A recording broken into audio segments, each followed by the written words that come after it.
Baik, kita lanjut. Kita di pertemuan pertama ini mata kuliah mikroprosesor itu berbicara tentang beberapa nanti yang terkait dengan materi. Ya, masih ini perkenalan, nama saya masih sama, nomor handphonenya, alamat emailnya mungkin berbeda ya. Nah, nanti Anda bisa lihat di slide yang sudah saya berikan. Oke, perkuliahan daring itu masih saya menggunakan 4 platform ya. Pertama Google Classroom, kemudian Zoom, kemudian YouTube, dan WA Group. Semua informasi nanti yang ada di Google Classroom, ya, di Zoom, di YouTube.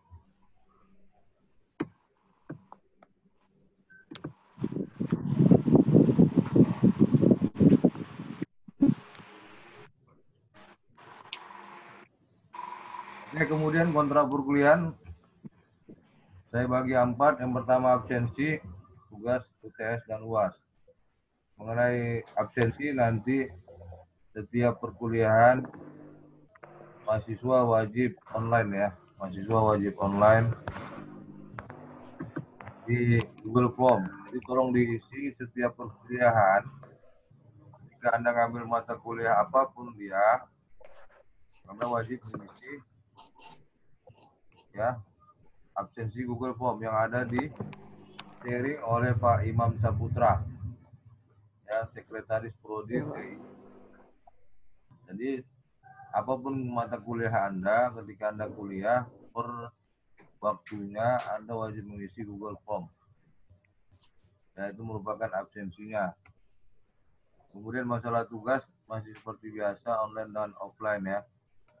Kemudian UTS ini terjadwal, UAS terjadwal. Ini dia materi perkuliahan kita untuk yang sebelum UTS. Kita bicara tentang pengertian, kemudian sejarah mikroprosesor itu dari mana, kemudian sejarah dari prosesor, kemudian dari penjadwalan prosesor. Kalau berbicara mikroprosesor, ini identik dengan komponen-komponen yang ada di mikroprosesor tersebut. Contohnya nanti kita akan membahas hard disk, kita membahas tentang prosesor, VGA,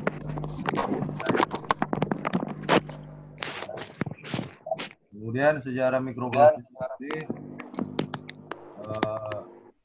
terkait dengan penjelasan mengenai komponen yang terdapat di mikroprosesor. Karena mikroprosesor adalah sebuah chip ya. Berkaitan dengan chip adalah sebagai kontrol di sistem yang ada di dalam komputer. Ini dengan central processing unit. Tetapi dia bukan central processing unit, mikroprosesor ini. Karena mikroprosesor merupakan bagian dari CPU. Berbeda ya. Jadi pengertiannya nanti ketika Anda ujian jangan dibuat mikroprosesor itu ada sama dengan CPU, tidak.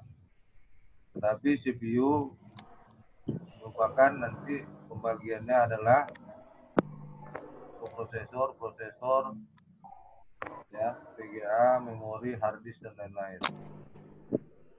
Oke, kemudian mengenai sejarahnya mikroprosesor ini, zaman dulu sebelum adanya komputer, ada beberapa perusahaan yang menciptakan tentang prosesor. Ya, contohnya ada namanya ENIAC ya, Electronic Numerical Integrator, ya, itu juga sebagai untuk pendiri dari namanya prosesor. Oke, lanjut, ini materinya. Kemudian ini struktur dari arsitektur mikroprosesor ya. Anda bisa lihat itu ada clock, Ini penjadwalannya ya, waktunya. Kemudian ini CPU-nya, MPU-nya, prosesnya ini. Ini input outputnya ya. Kemudian ada RAM, ada ROM. Lihat ini ROM ini read only memory.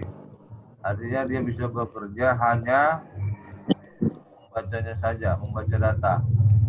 Kalau ini dia mengakses, artinya mendownload, menyimpan, mentransfer data, atau disebut dengan mentransmitter data. Kemudian di sini ada namanya PIO atau modul IO. Kalau modul IO itu identik dengan contohnya modul input. Modul input ada keyboard, ada mouse, ya, ada handphone, ada jaringan. Kemudian ada kalau dia berbicara tentang modul outputnya, itu bisa dilihat dari monitornya. Kemudian ada printer, kemudian ada apa namanya yang infocus dan lain-lainnya. Kemudian di sini ada namanya data bus. Ini bus data ini artinya terminal data. Terminal datanya dari mana, Pak? Proses yang namanya nanti register. Ini dari mana, Pak? Belum dikirim data ke prosesor, akan diproses dulu oleh memori. Dia akan membaca dulu. Apa itu, Pak? Address bus. Terminal data atau terminal alamatnya di sini. Ya. Jadi proses ini berulang-ulang kembali ketika sudah dijadwalkan. Nanti kita akan pelajari. Nah, ini ya, ini karakteristiknya. Ada ukuran pada bus datanya, internal dengan eksternal.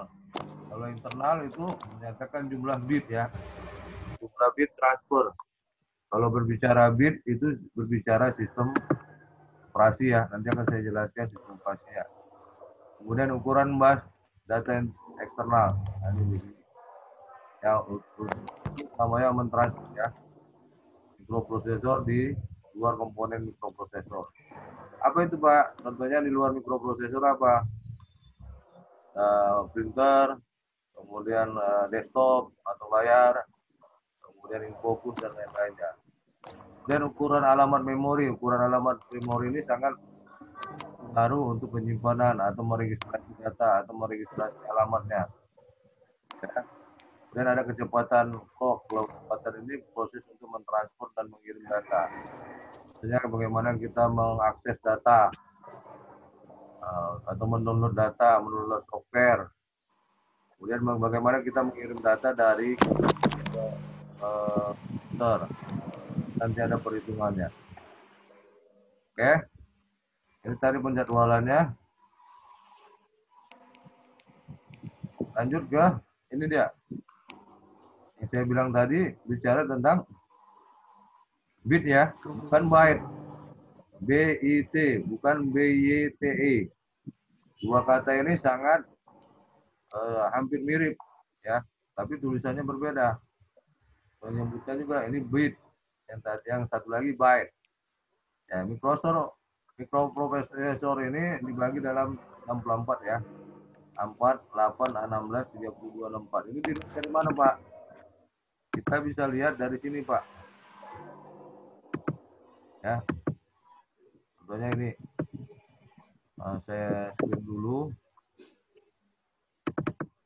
Nah, contohnya ini ya. Kita bisa lihat di sini. Ambil di PC atau My Computer. Ya, melihat sistem operasinya tinggal klik kanan. Ambil properties. Nah, ambil properties akan terlihat. Nah, ini dia. Ini dia, Pak. 64 bit ya. Saya pakai prosesor i3 dengan frekuensi 2,40. Ini sangat berpengaruh, Pak. Ya, kapasitas saya pakai prosesor i3 dengan penyimpanan data atau frekuensi pengiriman datanya 2,4. Ini berpengaruh. Semakin besar ini semakin bagus.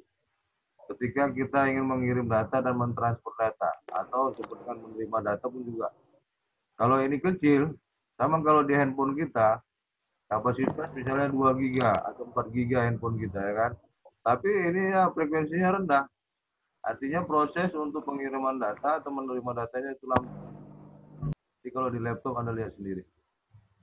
Ya, kemudian di RAM. RAM ini sangat berpengaruh untuk penyimpanan ya, atau dibagi nanti beberapa, contohnya kalau kita lihat di sini ya. Kalau kita lihat di sini ya kan, di My Computer ini kita lihat C-nya berapa, pembagian karakternya. Nah, contohnya di C, saya lihat kapasitas C itu berapa, drive C-nya. Ini punya saya nih. Nah, kita lihat contohnya ini. Nah, ini di drive C saya masih banyak free space 77,5 giga, kapasitasnya 116 giga. Ya kan? Kemudian kita lihat di drive D-nya. Kita lihat di drive D-nya punya saya.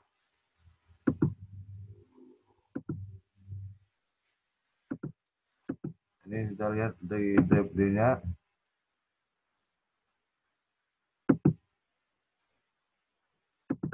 Ini punya saya 37, ini drive D-nya. Jadi nanti itu disebut dengan pembagian dari partisi, ya, pembagian dari partisi yang ada. Oke, lanjut kita yang tadi, yang 32 beda dengan 64. Nah, ini zaman dulu masih 2 bit, ya kan, 32 sampai sekarang 64. Ini di upgrade terus ketika kita untuk menginstal Word, menginstal Windows dan lain-lain. Kemudian cara prosesor. Jadi nanti seperti ini ya kan, gambarnya. Coba Anda lihat gambarnya ini. Tampak gambar prosesornya? Yang ini? Nampak, Pak. Ini kaki-kakinya ini terhubung ke namanya soket. Yang ada di prosesor. Kaki-kakinya. Nah, intinya di mana, Pak? Intinya di sini. Ini disebut dengan prosesor. Ya, itu yang disebut dengan ada namanya AMD dan lain-lain. Ya. Di atas ini, Pak, ada nanti yang namanya apa, Pak? Di atas ini nanti ada namanya IHS. Ketika belajar prosesor, saya akan perlihatkan ini sama kalian. Ya. Di atas ini ada namanya IHS atau lapisan untuk mentransfer panas. Dan disebutkan Integrated Head Spreader. Ya, Integrated Head Spreader. Di atas IHS itu nanti ada juga yang namanya PASTA atau disebut dengan Thermal Interface Manager. Apa namanya? Thermal Interface Material. Ya, tim Thermal Interface Material. Baru dimasukkan apa, Pak? Heatsink. Heatsink itu apa, Pak? Kipas. Di atas ini. Kita akan belajar ini di pertemuan selanjutnya. Oke. Ini kita lihat.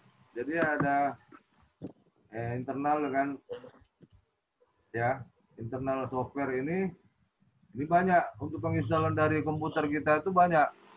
Pertama kita install software Windows-nya. Kemudian kalau kita belajar apanya lagi, Pak? Menginstal dari program Word-nya atau Office-nya semuanya, Word, Excel, PowerPoint dan lain-lain. Dan kita menginstal apanya lagi, Pak? Di sini internal software desainnya VGA atau audio. VGA itu kan virtual graphic audio. Kemudian kita install lagi apa, Pak? Dan aplikasi-aplikasi yang kita gunakan, contohnya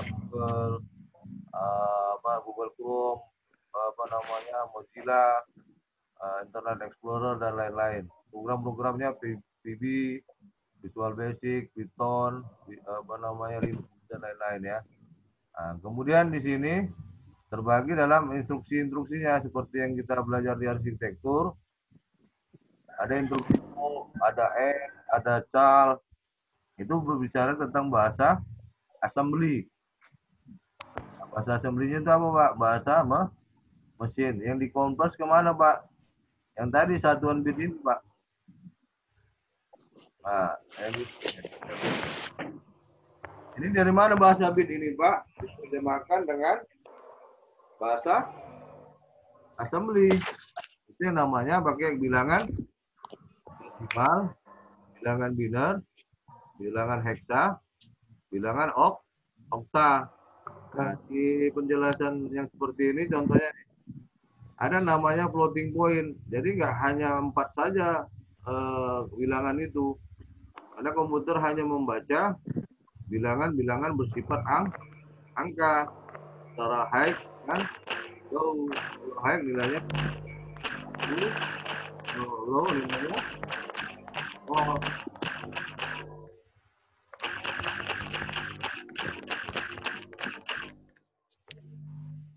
Gitu. Sampai di sini ada pertanyaan Bapak Ibu? Silakan. Kalau ada pertanyaan silakan, saya terima. Masalah nilai gimana? Ada komplain nilai?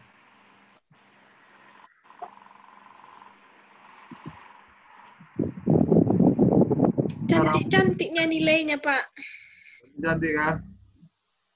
Iya, cantik-cantik semua. Ada yang komplain? Mas Dalipa berapa nilaimu? Apalagi sih Mas Dali, Pak?